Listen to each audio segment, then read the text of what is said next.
Maya Chen had always believed that hard work would set her free. At 26, she had climbed from a cramped studio apartment in Brooklyn to a corner desk on the 45th floor of Nexus Global Technologies. It's one of Manhattan's most powerful tech corporations. The salary was more money than her parents had made in 5 years combined. The view from her window showed the city stretched out like a promise fulfilled, but promises Maya was learning could become prisons. It started with the numbers. Maya had been hired specifically for her ability to see patterns others missed, to dive into oceans of financial data and surface with pearls of insight. 3 months into her position, those same skills revealed something that made her stomach twist. Millions of dollars flowing through subsidiary accounts that didn't match any legitimate business purpose. Encrypted transactions that appeared for seconds before vanishing into digital shadows. She told herself to ignore it, to focus on her assigned projects and collect her generous paycheck, but Maya had never been good at ignoring the truth. Victor Ashford noticed everything. As CEO of Nexus Global, he had built his empire through intelligence, ruthlessness, and an almost supernatural awareness of everything happening within his domain. At 38, he was considered one of the most eligible bachelors in New York. Though his reputation as a demanding employer kept most people at a respectful distance, Maya had only met him twice before.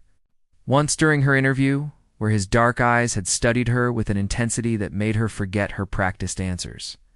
Once at a company celebration where he had shaken her hand and held it just a moment too long. She didn't expect him to appear at her desk on a Tuesday afternoon. Miss Chen. His voice was smooth, controlled like expensive whiskey. Walk with me. It wasn't a request. Maya's colleagues suddenly became very interested in their computer screens as she stood and followed Victor toward the executive elevators. He didn't speak during the ride up, but she felt his presence like heat against her skin. The penthouse level housed his private office, a space of floor-to-ceiling windows and minimalist luxury that probably cost more than her entire apartment building. You've been accessing unusual files, Victor said, moving to stand by the windows. The afternoon sun backlit him, making it hard to see his expression. Files that most analysts wouldn't even know existed. Maya's throat went dry. I was following data trails. Just doing my job. Your job is to analyze the reports you're assigned. He turned to face her now, and she saw something dangerous in his eyes. Not anger exactly. Something more possessive. But you're exceptional, Maya. Too exceptional to stay within boundaries. She forced herself to meet his gaze. I'd like to submit my resignation, Mr. Ashford. Effective immediately. The smile that crossed his face made her blood run cold. I'm afraid that's not possible. You see, Maya, once someone learns what you've learned about Nexus Global, they become far too valuable to let go. He took a step closer. You belong to this company now. You belong to me. Maya felt the walls of her beautiful new life beginning to close in. You can't keep me here against my will.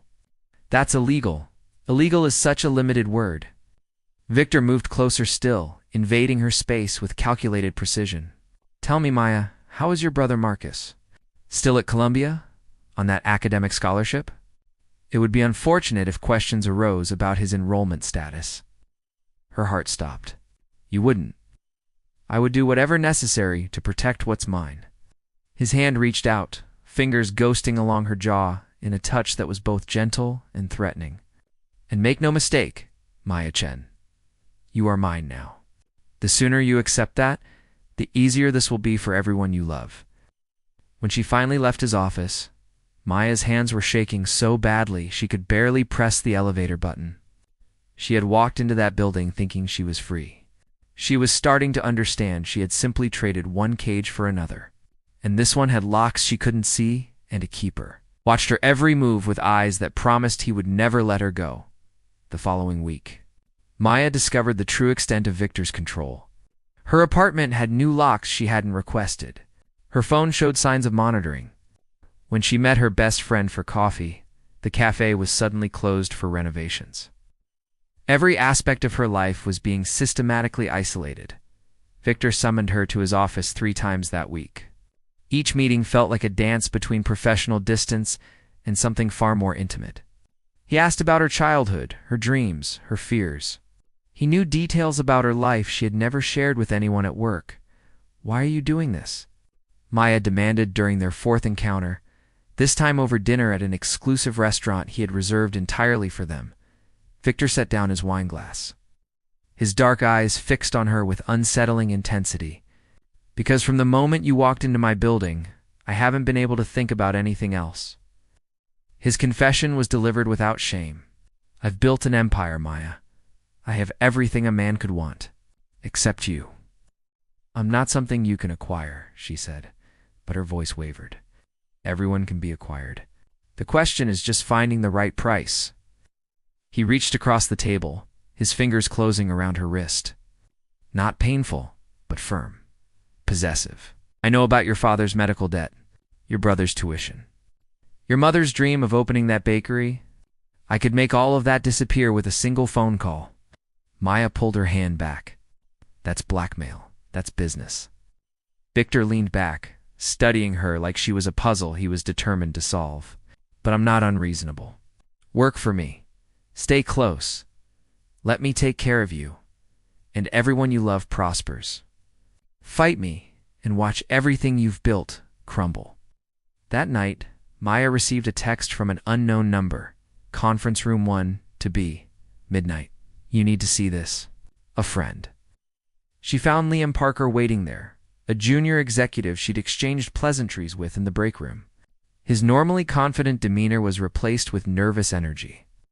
"You need to be careful," Liam said, pulling up files on his laptop. "Victor Ashford doesn't just want to control you professionally. I've been here 5 years.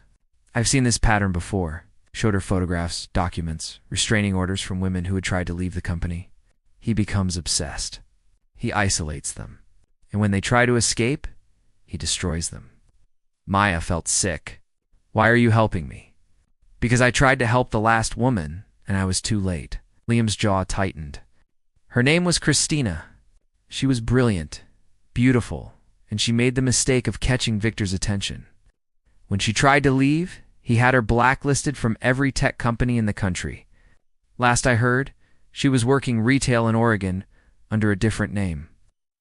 "We need to go to the authorities," Maya said. Liam laughed bitterly. "Victor has connections everywhere. Police commissioners, judges, politicians.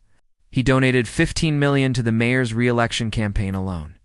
He closed his laptop. "The only way out is to find evidence so damning that he can't suppress it. Evidence of his illegal surveillance, his financial crimes, everything." Asterisk, "And you think I can get that evidence? You're the only one who can. He's given you access. He's never given anyone else because he wants you close." Liam met her eyes. "The question is whether you're brave enough to use it." Before Maya could answer, her phone buzzed. A text from Victor. "I know you're in conference room 1 to B. I know you're with Liam Parker. Come to my office." Now, Maya's blood turned to ice. She looked at Liam, whose face had gone pale. "He's always watching," Liam whispered. When Maya arrived at Victor's office, he was standing by the windows, hands clasped behind his back. The city lights created a halo effect that made him look almost otherworldly. "Liam Parker will be transferred to our Singapore office tomorrow," Victor said without turning around. "He won't bother you again. Can't just ship people around the world because they talk to me," Maya said. Anger overriding fear? Victor turned, and for the first time, she saw a raw emotion crack through his controlled exterior. "I can do whatever I want, Maya. That's what power means." He moved toward her with predatory grace. "But I don't want to punish you. I want to give you everything. Why can't you see that?" He was close now, so close she could smell his cologne, feel the heat radiating from his body. His hand came up to cup her face, thumb tracing her cheekbone with surprising gentleness. "You're afraid of me," he murmured. "I can see it in your eyes. But there's something else there too, isn't there?" Maya hated that he was right. Despite everything, despite the fear and the threats and the invasion of her privacy, there was a part of her that responded to his intensity. A part of her that wondered what it would be like to surrender to someone who wanted her this desperately. "This isn't love," she whispered. "This is obsession." "Perhaps," Victor said, his lips inches from hers. But isn't obsession just love without boundaries? And I've never been good with boundaries, Maya, especially not when it comes to you. The forbidden connection Maya should have run. Every logical part of her brain screamed to find a way out, to escape before Victor's obsession consumed her completely. But logic was becoming harder to hold on to when he looked at her like she was the only thing in the world that mattered. The next evening, Victor invited her to his penthouse apartment. It wasn't phrased as a request, but there was something different in his tone. Almost vulnerable. The space was stunning. All modern architecture and carefully curated art. But what caught Maya's attention were the small details that revealed the man beneath the ruthless CEO exterior. Books on philosophy and poetry. A violin resting in the corner. Photographs of a young Victor with an older woman who had his eyes. My mother, Victor said, noticing her gaze. She died when I was 16. Cancer. We couldn't afford the treatments that might have saved her. He poured 2 glasses of wine, handing one to Maya.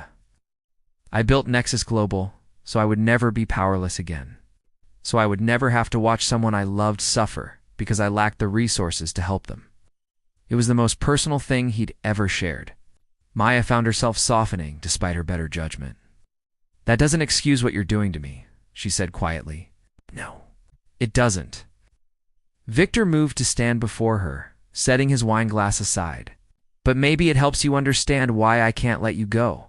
Why the thought of you walking out of my life makes me feel that same powerlessness I swore I'd never feel again. His hand came up to cradle her face, and this time Maya didn't pull away. The kiss, when it came, was inevitable. Devastating. His lips claimed hers with a hunger that stole her breath, and Maya found herself responding with equal intensity. Her hands fisted in his shirt as he pulled her closer. The kiss deepening into something that blurred the line between resistance and surrender. When they finally broke apart, both breathing hard, Victor rested his forehead against hers. Tell me you don't feel this too, he whispered. Tell me I'm alone in this madness. Maya couldn't, because the truth was terrifying. Somewhere between the fear and the anger, she had started to crave his attention. The way he looked at her like she was precious. The way his control slipped when she was near, revealing the raw need beneath. But the next morning brought reality crashing back. Maya found an envelope on her desk. Inside were photographs of her brother Marcus at Columbia. Each image marked with a red X. The message was clear. Victor's reach extended to everyone she loved. That afternoon, she met with Diana Frost in a crowded coffee shop, far from Nexus Global's gleaming tower. Diana was in her mid-40s, impeccably dressed, but with eyes that had seen too much. I was Victor's director of operations 5 years ago, Diana said, sliding a flash drive across the table. I was also his lover. I thought I was special, that his obsession with me meant something real. She laughed bitterly. He told me the same things he's probably telling you, that I belonged to him, that he'd never let me go, that his feelings justified his control. Maya's hands trembled as she picked up the drive. What happened? I tried to leave. He had me committed to a psychiatric facility, told everyone I'd had a breakdown. By the time I got out, my reputation was destroyed. It took me 3 years to rebuild my life. Diana leaned forward. That drive contains fragments of evidence from Victor's illegal operations. Financial crimes, surveillance records, blackmail materials. But I need more. I need access to his central servers. Why are you helping me? Maya asked. Because I see myself in you. And because this time, I want to win. Diana's expression hardened. Victor Ashford needs to pay for what he's done. But you'll need to get close to him. Closer than you've ever been. Can you do that? Maya thought about the kiss last night. About the way Victor's mask slipped to reveal someone desperate and damaged beneath the power and control. About the impossible situation she was trapped in. I can do it, she said. That night, Victor came to her apartment unannounced. He looked different, disheveled, his tie loosened and his hair slightly mussed. I can't stop thinking about last night, he admitted, stepping inside without invitation. I can't focus on anything. My board thinks I'm losing my mind. He laughed, but there was no humor in it. Maybe they're right. Maya stood her ground, even as her heart raced. Victor, this has to stop. What you're doing, what we did, it's not healthy. I don't care about healthy. He closed the distance between them, hands framing her face. I care about you. I care about keeping you safe and close and mine. His kiss was desperate this time, less controlled. Tell me you'll stop fighting this. Tell me you'll stay. And God help her. As his hands slid into her hair and his body pressed against hers, Maya found herself kissing him back. Found herself whispering yes against his lips even as her mind screamed that she was making a terrible mistake. Later, as Victor slept in her bed, Maya stared at the ceiling and wondered which would destroy her first. Victor's obsession or her own growing feelings for the man who held her life in his hands. The next 2 weeks existed in a strange limbo. Maya played her role perfectly during the day, the dutiful employee who had accepted her place in Victor's empire. At night, she navigated the increasingly intimate relationship he demanded, stealing moments to copy files and gather evidence whenever his guard dropped. But Victor was no fool. He sensed something shifting. You're distant, he said one evening in his office, pulling her onto his lap despite her protests. You smile, you say the right things, but you're not really here with me. Maya forced herself to relax against him, to play the part. I'm just tired. You're demanding, Victor.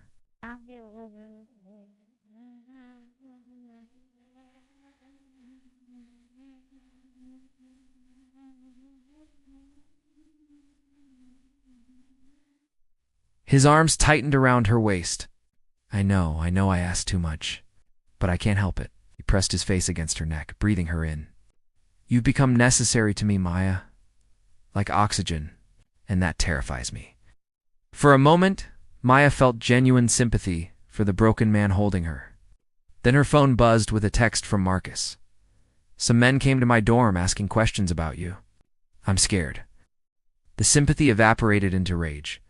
Maya pulled away from Victor, standing abruptly. What did you do? His expression shifted to calculated innocence. I don't know what you mean, my brother. You sent people to intimidate him? Her voice shook with fury. He's 20 years old, Victor. He has nothing to do with any of this. Victor stood, straightening his suit jacket. I needed to ensure you understood the consequences of betrayal. Liam Parker has been feeding information to a journalist. Information that could only have come from someone with your access level. I haven't. Don't lie to me. His control finally snapped, voice rising. I have surveillance on everyone close to you. I know about your meetings with Diana Frost. I know about the files you've been copying. He moved toward her, each step measured and dangerous. Did you really think I wouldn't notice? That I wouldn't be watching? Maya's world tilted. If you knew, why didn't you stop me? Because I wanted to see how far you'd go. How thoroughly you'd betray me. Pain flashed across his face, quickly replaced by cold fury. I gave you everything, Maya. Protection, wealth, my trust. And you've been plotting against me this entire time. You didn't give me anything. You took everything from me. Maya's own anger exploded. My freedom, my privacy, my choices. You call it love, but it's just control dressed up in expensive gifts and pretty words. And what we shared, Victor demanded. Those nights in my bed, those moments when you kissed me like you meant it, was that all part of your act? The question hung between them, loaded with genuine hurt beneath the accusation. Maya realized with a jolt that her feelings had become terrifyingly complicated, that somewhere in the twisted dynamic, she had started to care for him in ways that made no logical sense. I don't know anymore, she admitted quietly. I don't know what's real and what's survival. Victor's expression softened slightly. He reached for her, but she stepped back. No, we're done, Victor. I'm leaving Nexus Global. I'm taking my evidence to the authorities, and you're going to let me and everyone I love go. Because if you don't, I'll make sure every illegal thing you've ever done becomes front-page news. You think I'll just let you walk away? His laugh was harsh. You think threatening me will work? I think you'll love me enough that it might. Maya met his eyes, seeing him flinch at her words. Because if you destroy me, You destroy any chance that what we had could ever become something real. Something not built on fear and control. Victor stared at her, emotions warring across his face. Then he moved to his desk, pulled out his phone, and made a call. Release Marcus Chin immediately, and pull all surveillance on the Chin family. Hung up and looked at Maya with an expression she couldn't read. There, your brother is safe. Your family is safe. Maya's heart pounded. What's the catch? No catch. You want freedom? You've got it. Victor's voice was hollow. Walk out that door, Maya. Take your evidence. Destroy me if you want. I won't stop you. She didn't believe him. Just like that? Just like that. Turned away, hands bracing against his desk. Because you're right. If I keep you prisoner, I'll never know if you could have chosen me freely. And that's apparently something I need to know. Even if the answer destroys me. Maya stood frozen. Torn between the door that led to freedom and the broken man offering her something she'd never expected. A choice. Maya walked toward the door. Her hand touched the handle. Freedom was right there, just a turn of metal away. Behind her, she heard Victor's controlled breathing. The sound of a man holding himself together by sheer will. She thought about the evidence on the flash drive in her purse. About Diana waiting for her signal to release everything to the press. About her brother safe at Columbia. Her parents finally able to breathe without Victor's shadow over them. She thought about the monster who had trapped her. Manipulated her. Threatened everyone she loved. And she thought about the man who had shared his deepest scars. Who had looked at her like she was the only light in his darkness. Who was now letting her go even though it was clearly tearing him apart. Maya turned around. Victor hadn't moved. Still gripping his desk like it was the only thing keeping him upright. When he saw her still standing there, confusion flickered across his face. Why aren't you leaving? His voice was rough. Because I need to understand something first. Maya walked back toward him slowly. You said you'd let me go. That you wouldn't stop me from destroying you. Was that true? Yes. He finally turned to face her, and she saw devastation in his eyes. I meant every word. Then I need you to do something else for me. Maya pulled out the flash drive, holding it up. I need you to help me destroy Nexus Global's illegal operations. Not as my captor. Not because you're trying to control me, but because it's the right thing to do. Victor stared at her like she'd spoken a foreign language. You want me to help you dismantle everything I've built? Not everything. The legitimate business can survive. But the surveillance, the blackmail, the control? Maya stepped closer. That has to end. And you're the only one who can do it from the inside, without destroying innocent people's livelihoods. Why would you ask me to do that, instead of just leaving? Because... Maya took a shaky breath, admitting the truth she'd been avoiding. Because somewhere in this twisted situation, I started to see you, Victor. Not just the monster who trapped me, but the damaged, desperate man underneath. And that man is capable of being better than this. Victor's carefully constructed walls crumbled. He reached for her, hands trembling as they cupped her face. I don't deserve your faith. No, you don't. Maya held his wrists, keeping his hands where they were. But I'm offering it anyway. On one condition, anything. You go to therapy. Real therapy with someone who specializes in control issues and obsessive behavior. You work on yourself.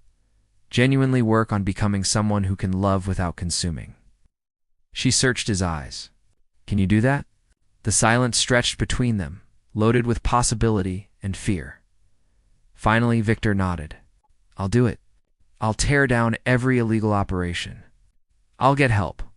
I'll become worthy of you, even if it takes years. His voice broke. But Maya, I need you to know something. What I feel for you, it's not going to change. I will love you obsessively, desperately, completely, until the day I die. The only thing I can change is what I do with that love. Then channel it into becoming better, Maya whispered. Into building something beautiful instead of caging it. The kiss was different this time. Softer. Filled with promise instead of possession. When they broke apart, Victor rested his forehead against hers. I'm going to disappoint you, he said quietly. I'm going to struggle. There will be days when the urge to control everything comes back. I know. As hands slid to his chest, feeling his heartbeat racing beneath her palms. But I'll be here to remind you that real love doesn't require chains. Over the next 6 months, Victor kept his promise. He systematically dismantled Nexus Global's illegal surveillance programs, working with federal authorities to expose the operations while protecting innocent employees. He entered intensive therapy 3 times a week. He gave Maya complete access to his business dealings, holding nothing back. It wasn't easy. There were setbacks, moments when his old patterns resurfaced, times when Maya had to walk away until he remembered the man he was trying to become.